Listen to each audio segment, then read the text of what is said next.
کام کو بہانہ بنا کے وہ سیکریٹریٹ کو جو بند کر دینا، یہ ایک حکومت نے اپنی طرف سے ایک ہم کہتے ہیں کہ چھوٹا سٹوک کھیلا ہے. دیکھتے ہیں کہ اپوزیشن اس کو کیسے کاؤنٹر کرتی ہے. اسی بھی معاملے پہ آگے بڑھتے ہیں کہ جوں یہ تحریک عدم اعتماد کا غلغلہ بلند ہو رہا ہے، جوں بلاول زرداری صاحب کا جو مارچ ہے وہ اسلام آباد کے قریب آتا جا رہا ہے، تو حکومت کی گھبراہٹ جو ہے وہ بالکل واضح ہے کہ وہ بہت زیادہ بڑھتی جا رہی ہے. اس گھبراہٹ میں حکومت بہت سارے ایسے کام بھی کر رہی ہے جسے کہتے ہیں نا، وہ بندہ دیکھ کے کہتا ہے کہ یار مطلب کی کر رہے ہو تسی، اس قسم کی باتیں. ان میں سے ایک تو وہ وزیر اعظم صاحب نے جو خطاب کیا تھا، اس میں جو انہوں نے وہ جناب اتنے پیسے ہم بجلی کم کر دیں گے، اتنے روپے، اور اتنے پیسے ہم پیٹرول کم کر دیں گے، اور ہم یہ انٹرنشپ دیں گے، اور یہ ہم فلاں چیز کریں گے، فلاں چیز پہ ہم ٹیکس معاف کر دیں گے. اس قسم کے اعلانات تھے جو واضح اس چیز کا اشارہ تھا کہ وزیر اعظم صاحب جو بالکل ہی مستقل مزاجی سے ہر کام کو جو ہے وہ بڑھائی چلے جا رہے تھے، تو وہ ان کو تھوڑی سی بریک لگی ہے. ان کی ایک گھبراہٹ کا ثبوت ہے. وہ جو کہتے ہیں نا کہ گھبرانا نہیں ہے. لیکن اس کے ساتھ ساتھ آج ایک اور معاملہ ہوا جی، وہ بظاہر تو ایک حکومت نے اپنے نمبر بنانے کی کوشش کی، لیکن وہ پتہ نہیں نمبر ان کے گلے ہی پڑ جائیں گے. آج صدر مملکت جناب عارف علوی صاحب ایک عدالت میں پیش ہوئے، اور عدالت میں پیش ہوئے اور انہوں نے جا کے جج صاحب کے سامنے اپنے آپ کو پیش کیا اور کہا کہ بطور صدر مملکت مجھے استثناء حاصل ہے، لیکن میں وہ استثناء نہیں لینا چاہتا. یہ بات انہوں نے کی. اور یہ کیس تھا جی، وہ جو پی ٹی وی حملہ کیس تھا، اس کے اندر وہ پیش ہوتے، کیونکہ اس میں یہ نامزد ملزم ہے. صدر مملکت عارف علوی صاحب بھی اس میں نامزد ملزم ہے، اس میں وزیر اعظم عمران خان صاحب بھی نامزد ملزم ہے. اور آپ کو یاد ہوگا کہ جس وقت جو کچھ ہو رہا تھا اس دوران جو عارف علوی صاحب کی اور عمران خان صاحب کی آپس میں جو ٹیلی فونک گفتگو تھی، جس میں عارف علوی صاحب اطلاع دے رہے تھے وزیر اعظم صاحب کو کہ جی پی ٹی وی کی عمارت پر قبضہ کر دیا، لڑکے اندر داخل ہو گئے ہیں. اور وزیر اعظم عمران خان صاحب جو کہ اس وقت وزیر اعظم نہیں تھے، وہ عارف علوی صاحب کو اوکے کہہ رہے تھے، اچھا بہت اچھا، اس قسم کی باتیں کرتے. تو وہ کیس تھا آج عدالت میں. تو عارف علوی صاحب وہاں پر پہنچے اپنے وکیل بابر وان کے ذریعے، جو کہ مشیر پارلیمانی امور بھی ہیں. بابر وان صاحب ایسے فوجداری جو مقدمات ہیں ان کے ماہر ہیں، اگرچہ کہ ہیں تو وہ پارلیمانی امور کے مشیر، لیکن ان کی چونکہ میں ان کو ذاتی طور پہ جانتا ہوں، ان کو کور کرتا رہا ہوں بطور رپورٹر، تو زیادہ جو ان کی مہارت ہے وہ فوجداری مقدمات کے حوالے سے ہے. آپ کو یاد ہوگا کہ جب وزیر اعظم عمران خان صاحب اس الیکشن کے بعد وزیر اعظم بننے سے پہلے تو کچھ پرانے انسداد دہشت گردی کے مقدمات تھے جن میں وہ ملزم تھے، اور وہ اشتہاری بھی تھے ان میں. تو وہ بابر وان صاحب کے ساتھ ہی پھر عدالت میں پیش ہوئے تھے، اور انہوں نے ضمانت کرائی تھی، اور ضمانت کرانے کے بعد انہوں نے حلف اٹھایا تھا. آج عارف علوی صاحب نے یہ ایک نمبر گیم بنانے کی کوشش کی کہ میں یہ بیان دوں گا. اس کے بعد انہوں نے باہر نکل کے میڈیا سے بھی گفتگو کی، اور بابر وان صاحب ان کے ساتھ کھڑے ہوئے مسکرا رہے تھے، اور وہ کہتے تھے کہ جی میں وہ استثناء نہیں لینا چاہتا، اور میں مثال بنانا چاہتا ہوں. انہوں نے خلفاء کی بھی مثالیں دیں. اچھا، لیکن عین اسی وقت جس وقت وہ یہ بات کرتے، وہ 2-3 کام ایسے ساتھ ساتھ کر چکے تھے جس سے لگ رہا تھا کہ یہ ساری بس یہ جو ہے نا وہ اس موجودہ صورتحال میں حکومت کی گھبراہٹ کی وجہ سے یہ سارا کچھ سٹیج پلے کرنے کی کوشش کی جا رہی ہے. مثلا وہ جس گاڑی پر آئے تھے وہ ایک پرائیویٹ گاڑی تھی، وہ پرائیویٹ گاڑی بھی بہت ہی مہنگی والی گاڑی تھی، اور اس بہت مہنگی والی گاڑی میں، اور اس گاڑی کی نمبر پلیٹس نہیں تھی. آپ یہ تو کہہ رہے ہیں کہ جی میں بطور صدر استثناء نہیں لینا چاہتا، لیکن آپ نے اپنی پرائیویٹ گاڑی کو نمبر پلیٹوں سے کب سے استثناء دے دیا؟ وہ آپ نے پھر کیسے لے لیا؟ آپ ایک ہی وقت میں قانون کی خلاف ورزی کر رہے ہیں، دوسری عدالت میں جا کے کہہ رہے ہیں کہ جی میں وہ استثناء نہیں لینا چاہتا. اس حوالے سے بھی جو ماہرین ہیں ان کا یہ کہنا ہے کہ وہ لینا چاہتے ہیں یا نہیں لینا چاہتے ہیں. جج صاحب کے پاس اس حوالے سے شاید مبینہ طور پہ کوئی آپشن نہیں ہے. وہ استثناء تو ان کو ملے گا ہی ملے گا جب تک وہ صدر ہیں کم از کم. اور پھر وہ میں نے آپ کو عرض کی کہ وہ بغیر نمبر پلیٹ والی گاڑی پیش ہوا. پھر جس وقت وہ آئے تو وہ ان کے ساتھ سادہ لباس میں بہت سارے اہلکار تھے جنہوں نے پوری احاطہ عدالت کو گھیرے میں لے رکھا تھا. انہوں نے صحافیوں کا عدالت کی بلڈنگ میں داخلہ بند کر دیا، اور جب صحافیوں سے پوچھتے رہے بھائی تسی کون لوگ ہو، آپ نے کیوں بند کیا بھائی، آپ کیسے بند کر سکتے ہیں، تو ان کے پاس اس کا کوئی جواب نہیں تھا. تو ایک ہم اسے کہہ سکتے ہیں کہ ایک سٹیج پلے کیا گیا، اور وہ عوام کے سامنے کہ جی ہم بڑے وہ ریاست مدینہ والے ہیں. تو بہرحال اب دیکھتے ہیں کہ وہ جو ریاست مدینہ والا ان کا معاملہ ہے، جو انہوں نے اپنے ایک تاثر کو اس کو گہرا کرنے کی کوشش کی، وہ گہرا مزید ہوتا ہے یا کہ مزید کم ہو جاتا ہے. پھر اسی طرح آج ایک اور معاملہ ہوا. وہ معاملہ یہ ہے کہ جی انصار عباسی صاحب نے پہلے بھی ایک خبر دی تھی، تو جب فوج کے حوالے سے کوئی بات ہوتی ہے تو وہ رابطہ کر کے اس قسم کی خبر دیا کرتے ہیں. اور انہوں نے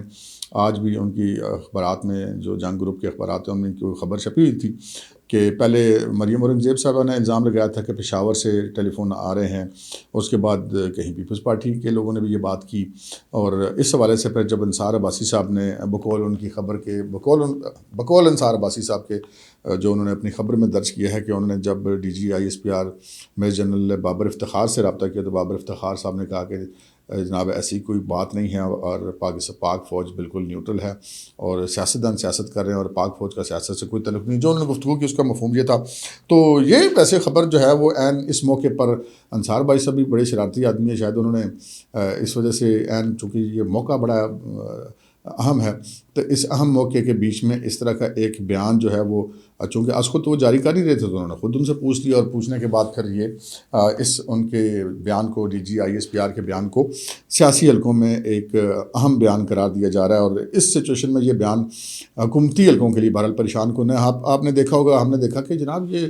وزرائے کرام جو تھے وہ جو دن میں 6 پریس کانفرنسیں کرتے تھے، 4 وزیر 3 وزیر اکٹھے کرتے تھے، بولتے چلے جاتے تھے اور رکتے نہیں تھے۔ آج کل وہ بالکل ٹھنڈے ٹھار ہے، اکا دکا کوئی وزیر کسی سے کوئی بات کر لی جائے یا کسی کو کوئی TV چینل پہ لے جیا جائے تو وہ لازم بات ہے اپنی حکومت کا دفاع تو کرتا ہے، وہ کرتے ہیں،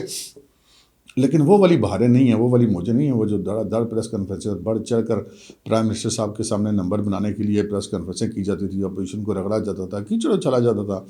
کہ جناب خان صاحب خوش ہوں گے دیکھ کے۔ تو وہ آج کل وہ سارے بالکل ٹھنڈے ٹھار ہوئے ہیں اور سارے بیٹھ کے وقت کی نزاکت کو اور حالات کے دھارے کو دیکھ رہے ہیں۔ دوسری طرف اپوزیشن جو ہے وہ اپنے کام میں لگی ہوئی ہے، انہوں نے اناؤنس کیا ہوا تھا تحریک عدم اعتماد فائل کریں گے، لیکن اس کے ساتھ ساتھ جو بلاول بھٹو زرداری جو ایک لانگ مارچ کی قیادت کرتے ہوئے کراچی سے چلے ہوئے ہیں اور آج وہ ملتان میں تھے اور ملتان سے وہ آگے نکلے ہیں، تو انہوں نے جو ہے وہ کل ایک اناؤنسمنٹ کر دی تھی اپنے مارچ کے دوران کہ جی 5 دن عمران خان صاحب آپ کے پاس، اس سے پہلے آپ اسمبلیاں توڑ کر انتخابات کرانے کا اعلان کر دیں، ادروائز پھر ہم 5 دن کے بعد اسلام آباد پہنچ کر یہ کام کر لیں گے اور آپ کے خلاف تحریک عدم اعتماد لیں گے۔ یہ جو وجہ بظاہر ایسے محسوس ہوتی ہے، جو آج انہوں نے کہا تھا کہ ہم تحریک عدم اعتماد فائل کریں گے وہ نہیں ہوئی، اور وہ اگلے ہفتے کے دوران کسی وقت فائل کی جائے گی۔ شاید آصف زرداری صاحب کی یہ خواہش ہے کہ وہ ٹائمنگ ایک ہی ہو اس مارچ کے اسلام آباد پہنچنے کی اور یہاں سے تحریک عدم اعتماد کے فائل ہونے کی، یعنی کہ ایک طرف تحریک عدم اعتماد فائل ہوئی ہو اور دوسری طرف باہر پاکستان پیپلز پارٹی کا جو لانگ مارچ کے شرکاء موجود ہوں۔ اور اس حوالے سے کچھ ایسی بھی خبریں آ رہی ہیں کہ جو بلاول بھٹو زرداری صاحب نے اعلان کر رکھا تھا کہ وہ جب مارچ لے کر اسلام آباد پہنچیں گے تو اس کے بعد وہاں پہ ایک جلسہ کر کے اس کو ختم کر دیں گے، اس میں شاید وہ کچھ اب ترمیم کا اپنے ارادے میں سوچ رہے ہیں، اور شاید 2 سے 3 دن ممکن ہے کہ پاکستان پیپلز پارٹی کے کارکن اسلام آباد میں ایک دھرنے کی صورت میں بیٹھیں، اور یہ بھی ایک دباؤ ڈالنے کی حکمت عملی ہو سکتی ہے۔ پھر دوسرا ان کا یہ پروگرام تھا کہ وہ فیض آباد پہنچیں گے، چونکہ فیض آباد بھی اسلام آباد کا حصہ ہے، لیکن اسلام آباد کی باؤنڈری پنڈی سے شروع ہوتی ہے، وہ فیض آباد کا مقام ہے، تو وہاں سے جو ہے وہ اپنا جلسہ کر کے ڈسپرس ہو جائیں گے، لیکن پھر اس میں بھی انہوں نے تبدیلی کر دی اور اب انہوں نے اسلام آباد کی انتظامیہ سے اجازت مانگی پاکستان پیپلز پارٹی نے کہ نہیں جی وہ جلسہ جو ہے وہ ڈی چوک میں جا کے ختم کرنا چاہتے ہیں۔ پاکستان پیپلز پارٹی یہ چاہتی ہے کہ نہ صرف یہ کہ ان کا ریلی جو ہے وہ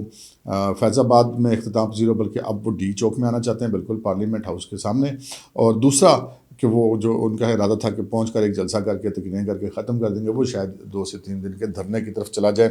اچھا، اس میں اب بڑی ایک دلچسپ صورتحال ہو رہی ہے۔ ایک طرف تو بلاول صاحب ادھر سے لے کے چلے ہوئے، اور آج انہوں نے اپنے جو سینئر پارٹی قائدین ہیں، سابق وزیر اعظم یوسف زئی گیلانی اور سید خورشید شاہ، جن کا اس موجودہ سیاسی عدم اعتماد والے معاملے میں بہت زیادہ اہم کردار ہے، بلاول بھٹو زرداری صاحب نے ان کو یہ ہدایت کی ہے کہ وہ ان کو اور ان کی ریلی کو وہیں پر چھوڑیں اور وہ فوری طور پر اسلام آباد میں پہنچیں اور جا کے تحریک عدم اعتماد کے لیے اپنا کردار ادا کریں۔ پھر جو سینیٹر شہری رحمان صاحبہ ہیں پاکستان پیپلز پارٹی کی، انہوں نے بھی اپنے اراکین اسمبلی کو فوری طور پر اسلام آباد پہنچنے کا اور اسلام آباد میں ہی موجود رہنے کا ہدایت نامہ جاری کر دیا ہے۔ ابھی ہم آتے ہیں جی اس دلچسپ خبر کی طرف جو میں نے عرض کی تھی شروع میں کہ چودھری برادران وزیر اعظم کو نکو بنانے میں کامیاب ہو گئے ہیں۔ آپ کو یاد ہوگا، ہم سب کو یاد ہوگا، خیر یہ سوشل میڈیا والے بھی بڑے شرارتی ہوتے ہیں، آج کل تو کوئی چیز چھپی رہتی نہیں کہ وہ وزیر اعظم عمران خان صاحب کی وہ تقریریں لوگوں کو یاد ہیں جس میں وہ کہتے تھے چودھری پرویز علی پنجاب کا سب سے بڑا ڈاکو ہے۔ پھر ایک وقت آیا کہ وہ اسی کے ساتھ انہوں نے اتحاد بھی کیا، اسی کو اسپیکر پنجاب اسمبلی بھی بنایا، لیکن خان صاحب ایک چیز پہ بالکل ڈٹے ہوئے تھے کہ جناب مونس الائی کو ہم نے وزیر نہیں بنانا، اور 3 سال تک تقریباً انہوں نے اقتدار میں آنے کے بعد اتحاد کے باوجود چودھریوں کے ساتھ مونس الائی کو وزیر نہیں بنایا۔ لیکن وقت کا دھارا پلٹا اور پھر ان کو مونا سلائی کو بھی وزیر بنانا پڑا. اچھا, وزیر بننے کے بعد بھی مونا سلائی کو وہ پسند نہیں تھے کرتے, نہ صرف یہ کہ ان سے ملتے نہیں تھے, بلکہ مونا سلائی صاحب نے خود بھی کچھ ایسے بیانات دیے تھے کہ جی کابینہ کا اجلاس ہوتا ہے, وزیر اعظم میری طرف دیکھ کے بھی بات نہیں کرتے, یعنی کہ وہ مونا سلائی کو دیکھنا بھی پسند نہیں کرتے تھے, یا دوسرے الفاظ میں کہیں کہ مونا سلائی ان کو ایک آنکھ نہیں پاتے تھے. اب وہی مونا سلائی ہیں, وہ اپنی منسٹری میں تقریر کرتے ہیں, پھر خان صاحب کو بلاتے ہیں, ان کو کہتے ہیں آپ فکر نہ کریں, ہم آپ کے ساتھ ہیں, آپ اپنے اراکین کو کہہ دیں گھبرانا نہیں. پھر تھوڑی دیر بعد پتہ چلتا ہے کہ جی چودھری برادران کہہ رہے ہیں نہیں ابھی ہم نے کوئی فیصلہ نہیں کیا. پھر کل ہم نے دیکھا کہ مونا سلائی اور پرائم منسٹر جو نہیں ہے وہ ایک ٹیبل کے اوپر بیٹھے ہوئے, پرائم منسٹر سے مل رہے ہیں مونا سلائی صاحب, اور ساتھ اسد عمر بھی بیٹھے ہیں. اچھا, یہ تصویر جو ہے وہ ایک اہم چیز کی طرف اشارہ کرتی ہے, وہ اس چیز کی طرف اشارہ کرتی ہے کہ مونا سلائی نے پھر ان سے وہ بات کی, اور پھر وہ ایک پریس ریلیز جاری ہو گئی جی مونا سلائی صاحب نے وزیر اعظم صاحب کو یقین دہانی کرائی ہے. جب وہ ملے اسی لمحے یا اسے کوئی تھوڑی دیر بعد کے چودھری پرویز الہی نے جب لاہور میں میڈیا سے بات کی, کچھ سوالات کے جواب دیے, تو انہوں نے یہ کہا کہ جی عدم اعتماد کی ہانڈی چڑھی ہے, تو پھر اتنی بڑی ہانڈی چڑھی ہے تو پھر کچھ نہ کچھ تو نکلے گا, اور اپنی اسپیس انہوں نے برقرار رکھی. یہاں پر اس تصویر کے ذریعے وزیر اعظم کے سامنے مونا سلائی کو بٹھا کر چودھری برادران ایک تاثر دینے میں یقینی طور پہ کامیاب ہو گیا, اور وہ تاثر یہ ہے کہ چونکہ چودھری مونا سلائی جو ہیں وہ صاحبزادے ہیں چودھری پرویز الہی کے, یعنی کہ وہ ان کی نیکسٹ جنریشن ہے, یعنی کہ وہ کہتے ہیں نا منڈے کھنڈے ہیں,